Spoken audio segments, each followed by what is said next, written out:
Whenever an EV catches fire, it gains a lot of attention and traction.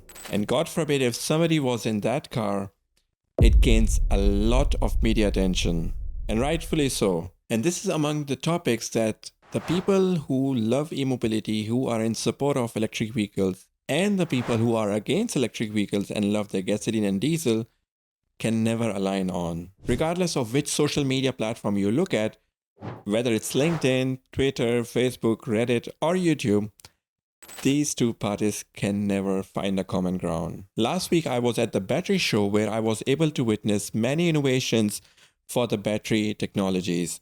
Among one of them was from the battery manufacturers, where there are a lot of new regulations which force the battery manufacturers to design the batteries in a certain way that they can avoid the thermal runaway of the cells, basically to avoid the propagating of heat from one cell to another cell, which grows exponentially and could result in flammable situation. But what if a new player comes in, which is not the manufacturer of the battery, but is coming from a different industry? So here I met the company called Budenheim. They're specialists in chemical products. And one of the core specialty they have is that they design insulating material as well as flame retardants. But it seems like this is still in the concept stage, because the information that they presented during the exhibition was only available during the exhibition. I could not find it after on their website. So let's explore how this material work and how it's going to work with the EV batteries. First and foremost, they have one of the materials that they presented at the exhibition. It was FRCROS. I like to say it like that, it's easier. They have been using these material in structures, for example, during construction of buildings. They have an infographic on their website. I think they call it intumescent coatings. If the building does not have intumescent coatings, the building could catch a fire in some certain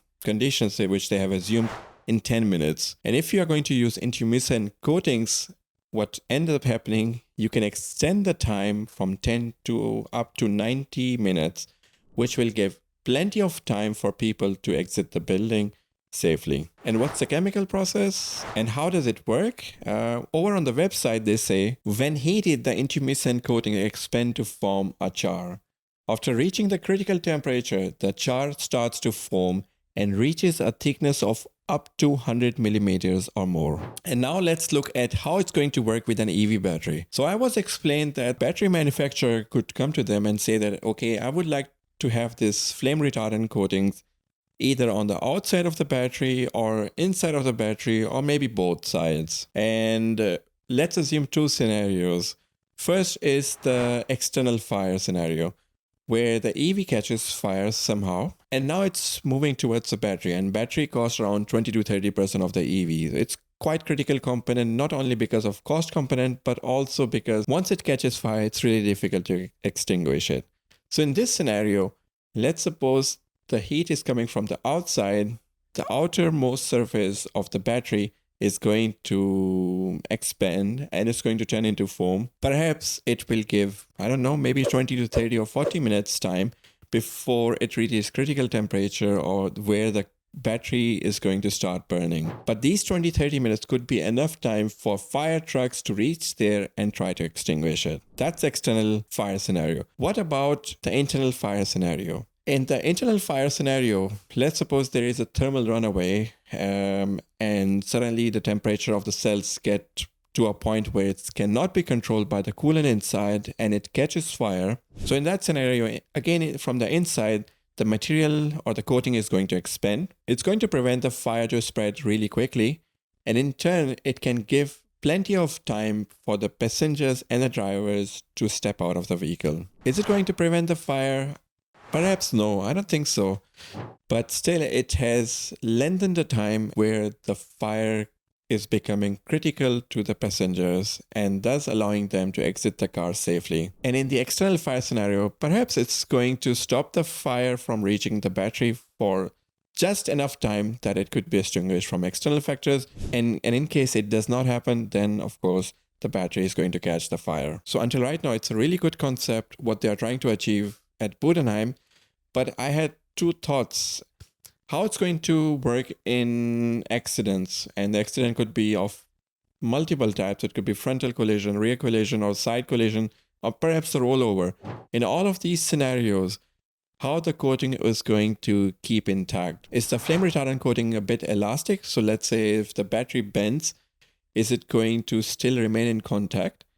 Or is it brittle in this scenario? Perhaps there is a crack or it's going to split open, and yeah, it's not then that much effective as it should have been. And another question which was in my mind, if you're going to place this flame retardant coating inside the battery cover, how is it going to react with the battery cells inside? So let's suppose if these are cylindrical cells, I don't have any doubts. But I saw at the battery show, there could be a future where the battery is filled up with oil, which I saw from Total Energies and Castrol. They were presenting immersive cooling concept. And if immersive cooling becomes mainstream, it remains to be seen how it's going to get in contact with this flame retardant coating.